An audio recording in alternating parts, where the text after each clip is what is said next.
following a tumultuous month for banks worldwide during the 2008 financial crisis. It was Jamie Dimon, along with the other bankers, that really steered this economy through what we saw. He led the rescue of Bear Stearns and Washington Mutual, helped avert a total collapse of the country's financial system. So I asked him, why did we just see two more banks fail? Could it have been avoided? What we do know is that regulators told Silicon Valley Bank at least 6 times, you've got a problem and you have vulnerabilities, you need to fix them. Because of a law change a few years ago, they didn't have to fix them. That was just a recommendation. They didn't fix those vulnerabilities. I don't think it had anything to do with law change. They should have fixed it. The regulators should have forced it. Yes, so let me ask you this question. Because the regulators can't force it, should the public know when banks like that are warned multiple times? Or is the risk too great that then there's a run on the bank if you wave a flag and say this bank has an issue? So you may know more than I do about it, because I didn't read all those regulatory reports. But my view is the regulators could have forced it. If my regulators called me up and said, we do not like X and you have to change it, I would change it.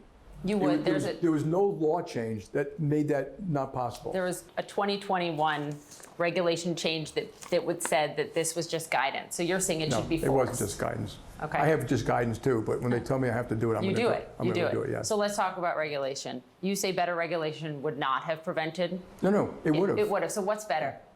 Oh, I think, again, we have liquidity, discount windows. Yeah. We have mortgage laws, we've got capital laws, we've got TLAC laws, we've got how you can use the discount window. There are 100 rules. I'm saying thoughtfully adjust the mix of how you do those.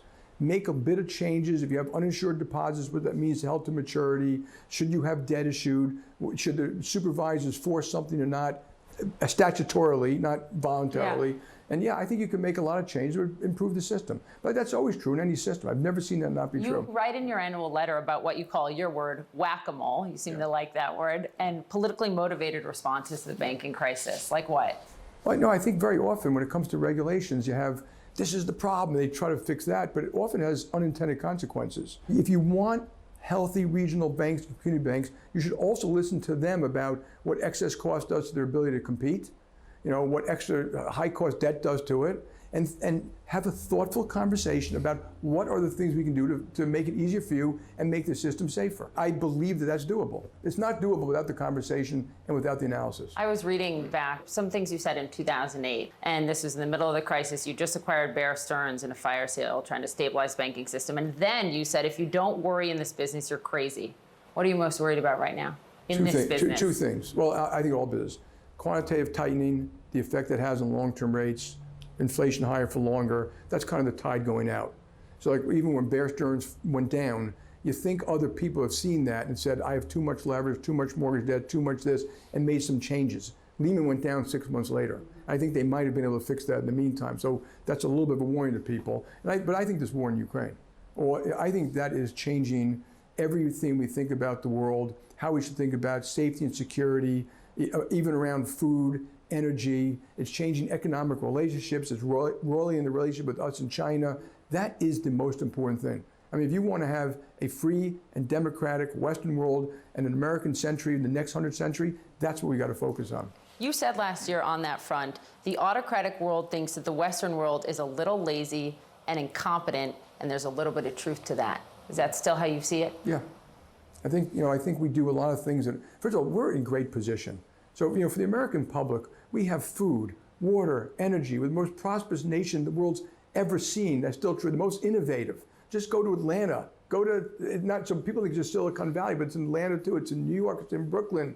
It's all over the place. We have our GDP per person is $70,000 plus. China's is 15,000. They import 10 million barrels of oil a day. They don't have the Atlantic and the Pacific. They have a very complicated neighborhood. They're angering their neighbors who are all starting to rearm. We've got a great hand. On the other hand, we haven't done a particularly good job taking care of our lower paid citizens, our inner city schools, immigration, taxation, and I think people should pay their taxes. Litigation, which it costs 1% of GDP, and if it created more fairness in life, I'd say it was good, but it's capricious, arbitrary, slow. So I can go on and on about mortgages, you heard here about affordable housing. We all agree with that, but very often the problem with affordable housing isn't capital, it's local zoning laws. So if America just got out of its own way, I think we can grow at 3% a year. Are you worried about how close Iran, Russia, and China are to one another right now and are getting to one another? Do you think about that? Yeah, You're a student of history. I mean, if you were going to ally with the Western world, America and Europe and the Western world, or you're going to ally with Iran and Russia, I mean, please. Am I worried? Not really. That doesn't worry you? No. It worries some of our top generals. Okay, you said military. Yes, you should worry about geopolitics, but I just told you what a great hand America has. Same with kind of Europe. What we should be doing is making sure we're working with allies, not just militarily, but economically, strategically, diplomacy, development finance. Have the rest of the world want to join us. So if you're India, would you rather be part of that group or part of the Western world? Are we doing Okay. enough to No, entice? We're not enough, no. I think, Bob Gates in his book, I already called the Symphony of Power or something like that, said the symphony includes diplomacy, development finance, having business involved in helping develop, Africa, Latin America, parts of Asia. I think we could do a far better job coordinating that as a policy. I think, by the way, the administration thinks that too. And the other thing, but you can't take trade off the table. So the first thing we do is we take trade off the table right from the start. Trade may be the most important thing for these countries. And while there are legitimate complaints about trade, we can do it better, we can do it right, and we should be very thoughtful about it. Should the FDIC insure more than $250,000? Because I think a lot of people feel right now, after what we've seen, that every deposit is just insured with no ceiling. I think probably, but it goes back to my thing about regulations. If you do this, you don't need to do that. If you do this, you don't need to do that. If you do them both, you can hurt. So just be very thoughtful, but probably we should raise the deposit insurance. I don't know yet. I mean, again, you got to do the analysis in that. What But about? I think that would help community banks. It would help raise Yes, it. Okay, yes. so final question on that: should banks like yours, the big guys with the most assets that have an implicit guarantee that you're essentially not going to fail, pay a higher percentage into deposit insurance?